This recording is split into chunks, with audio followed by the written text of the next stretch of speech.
Sobat Endi, gimana dengan pencapaian tahun kemarin?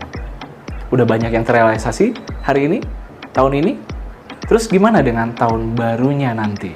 Kira-kira punya impian-impian apa nih yang akan direalisasikan di tahun 2020? Saya yakin teman-teman punya cita-cita, teman-teman punya keinginan-keinginan, punya pencapaian yang banyak banget, dan tentu saja teman-teman butuh strategi yang tepat. Tapi saya kali ini nggak akan banyak bahas tentang strategi. Saya akan bahas dan menyinggung tentang the law of use, ya, hukum menggunakan. Jadi gini, kita itu sering tidak sadar bahwa kita ini sering gagal karena kita terlalu fokus pada apa yang nggak punya. Aduh, saya pengen itu, tapi saya belum punya ini.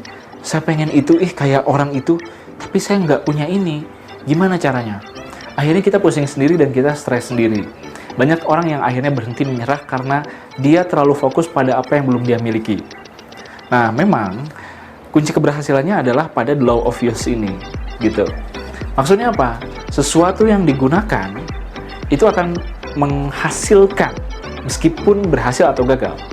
Kita akan bisa belajar dari situ.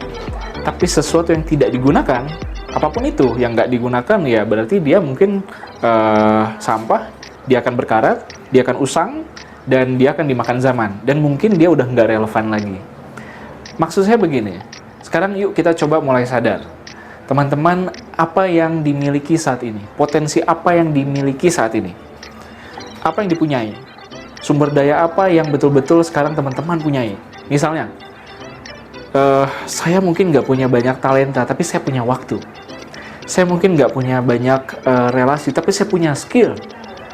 Saya nggak punya banyak kenalan, tapi saya punya semangat yang tinggi. Apapun yang dimiliki teman-teman, pakai, gunakan. Semaksimal mungkin, lebih baik penggunaannya daripada tahun kemarin. Kalau teman-teman berusaha dengan maksimal, menggunakan sumber daya yang dimiliki saat ini, apapun yang teman-teman punyai itu akan berbuah berkah dan membawa keberhasilan kepada teman-teman semua. Beda dengan dia orang yang barangkali dia punya segalanya, dia punya sumber daya yang banyak, tapi orangnya malas. Dan orangnya juga nggak punya semangat yang tinggi. Bahkan dia berleha-leha dan akhirnya dia nggak menggunakan tuh semua sumber daya yang dia punya. Waktu dia ya banyak dipakai buat main-main, kemudian juga skill dia nggak banyak diasah.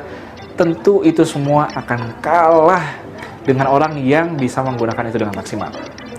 Jadi, kunci keberhasilan kita pada kali ini, silahkan dicatat, law of use. Gunakan apa yang Anda miliki sekarang. Apapun sumber daya yang Anda miliki, gunakan dengan maksimal. Dan kita lihat perbedaannya di akhir penghujung nanti, bahwa kita bisa membalikan keadaan, meskipun diremehkan orang-orang, kita akan menjadi orang yang berhasil di antara mereka. Siap?